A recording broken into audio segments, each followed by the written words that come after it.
एक समय की बात है। एक गांव में एक भाई बहन रहते थे। बहन का नियम था कि वह अपने भाई का चेहरा देखकर ही खाना खाती थी।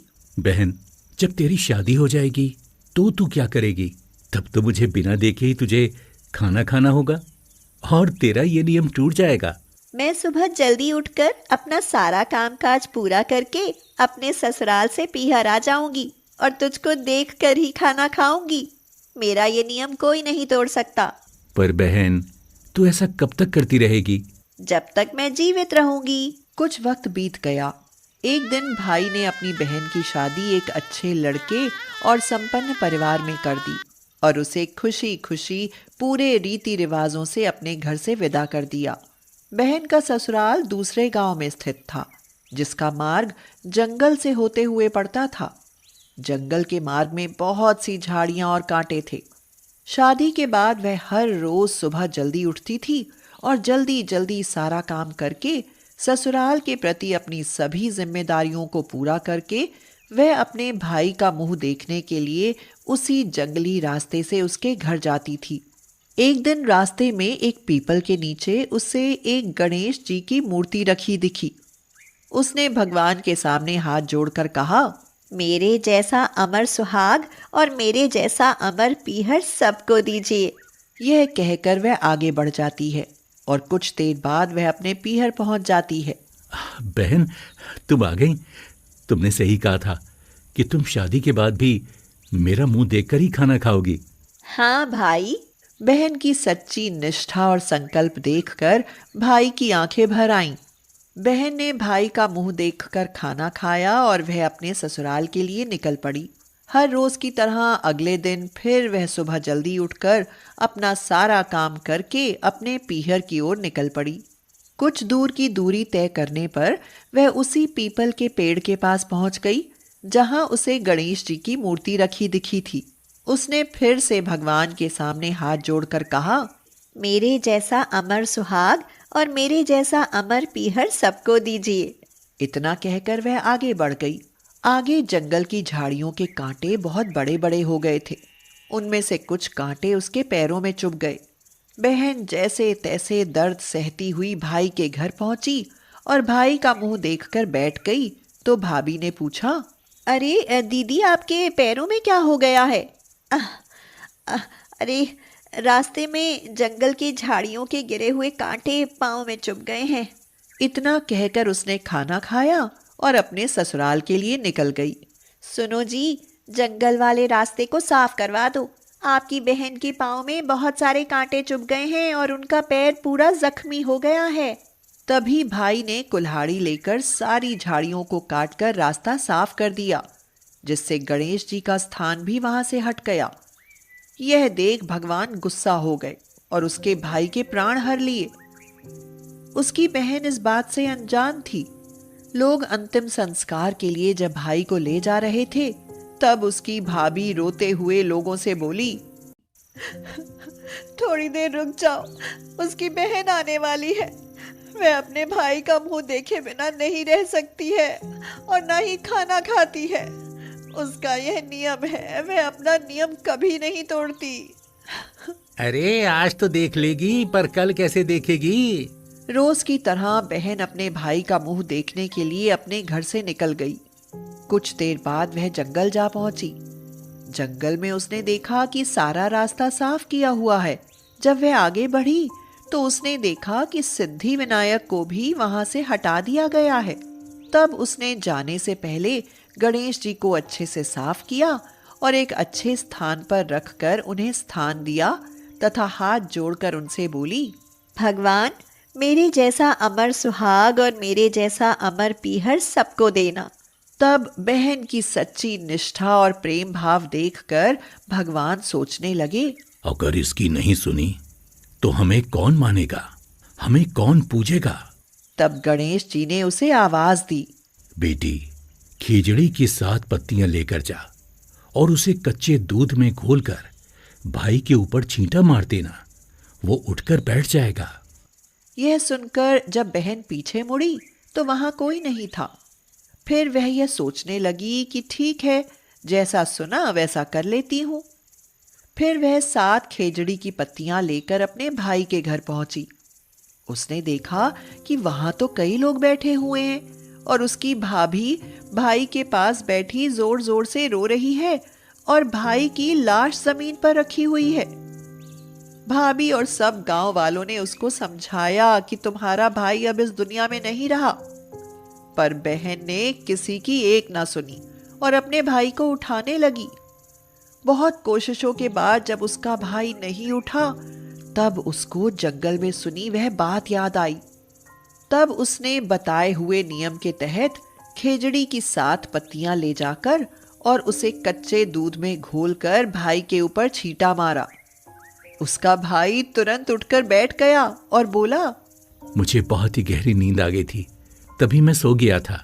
भाई, यह नींद तुम्हें क्या किसी दुश्मन को भी ना आए। और उसने जंगल में बीती सारी बात अपने भाई को बता दी। तभी से भगवान श्री गणेश की पूजा हर पूजा से पहले की जाती है। महिलाएं खासकर अपने पति की लंबी आयु के लिए भगवान श्री गणेश की पूजा जरूर करती हैं।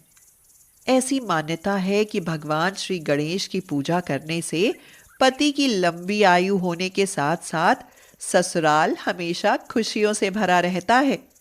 वहां कभी कोई दुख नहीं आता। सुखवीर को बचपन में चेचक निकल आई, जिससे उसके चेहरे पर बहुत सारे गड्ढे जैसे निशान बन गए। लोग उसका चेहरा देखकर घिन मानते थे। बड़े होकर भी उसे संघर्ष करना पड़ा। वह रिक्शा चलाता था, बहुत पूजा पाठ करता था, लेकिन फिर भी दुनिया भर के दुख उसके हिस्से में ही आए। एक तो भगवान ने 4 बेटियां दे दी और ऊपर से रिक्शे की कमाई भी न के बराबर होती थी। अब बेचारा करे तो क्या करे। एक दिन सुखवीर की पत्नी चंद्रा बोली, ऐसे कैसे काम चलेगा जी, घर बैठे तो भरे खजाने भी खाली हो जाते हैं। अरे गणपति हमारी जरूर सुनेंगे चंद्रा, थोड़ा सब्र कर। गणपति ने आज तक नहीं सुनी तो आगे क्या सुनेंगे। अगर सुनते तो हमारी छाती पर 4 बेटियां नहीं बैठी होती। तू चुप रह चंद्रा, ऐसी बात मत कर।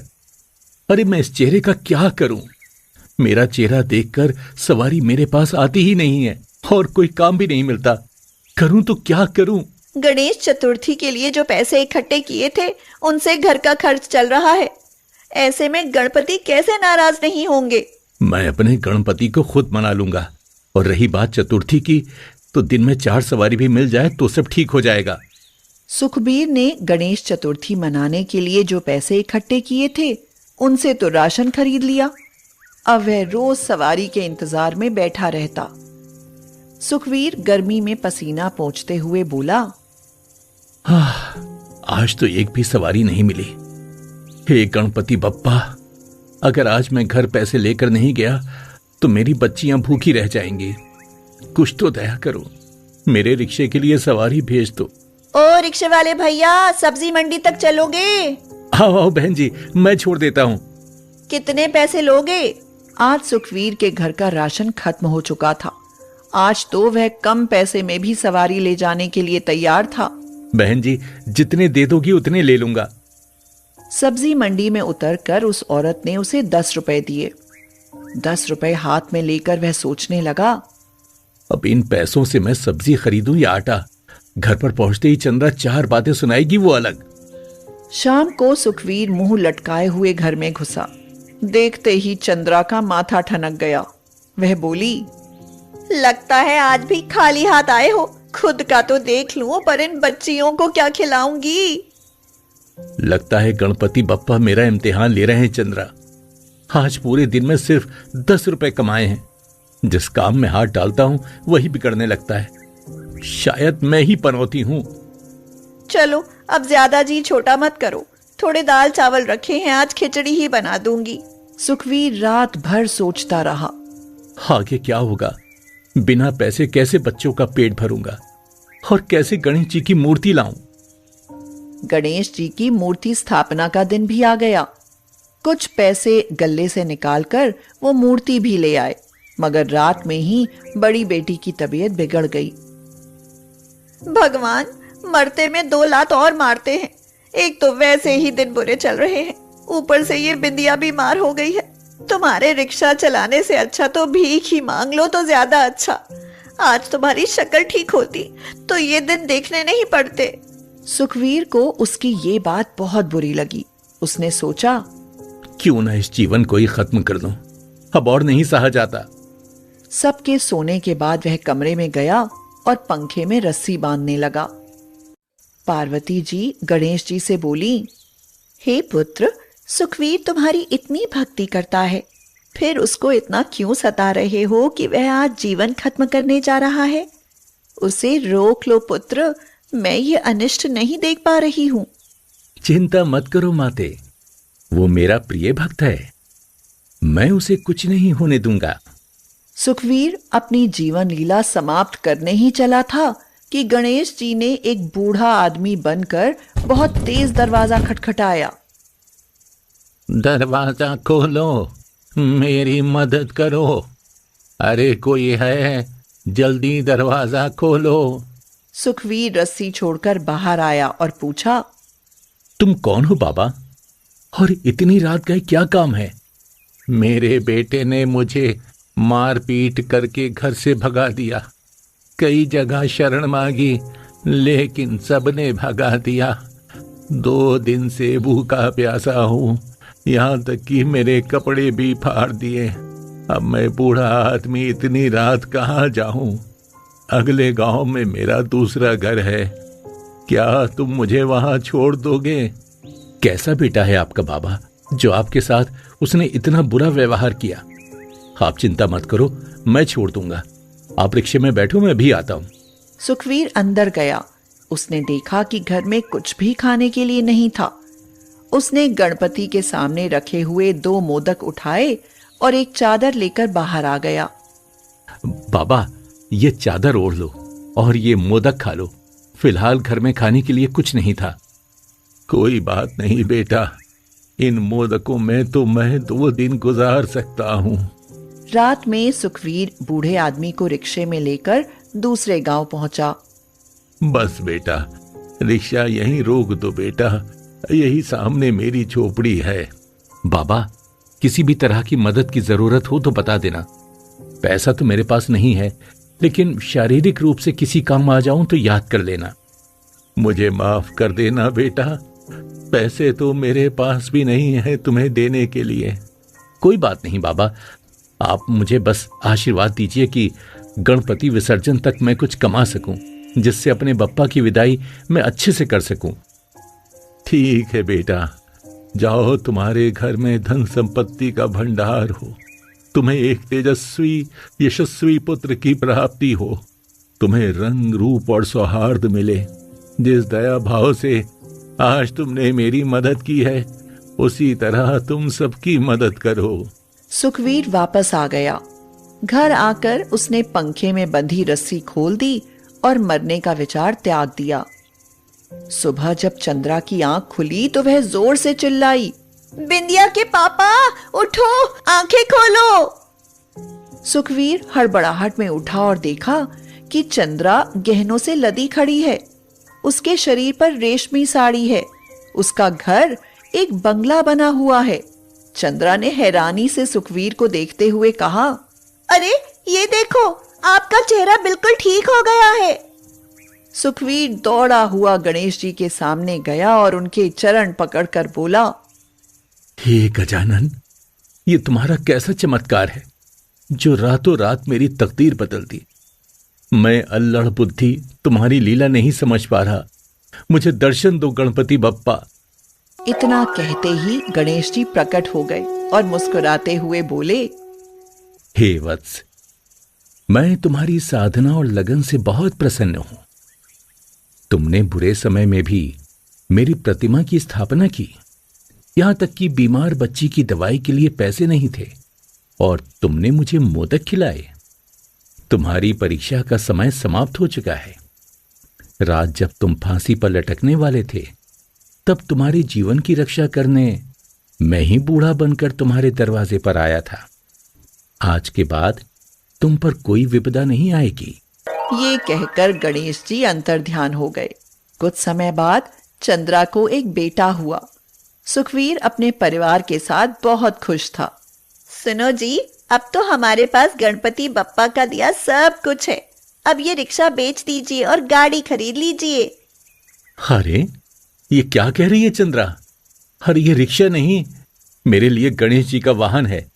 इस रिक्शे में गणपति जी ने बैठकर सवारी की थी। ना जाने दोबारा वो फिर से किसी रूप में सवारी करने आ जाए।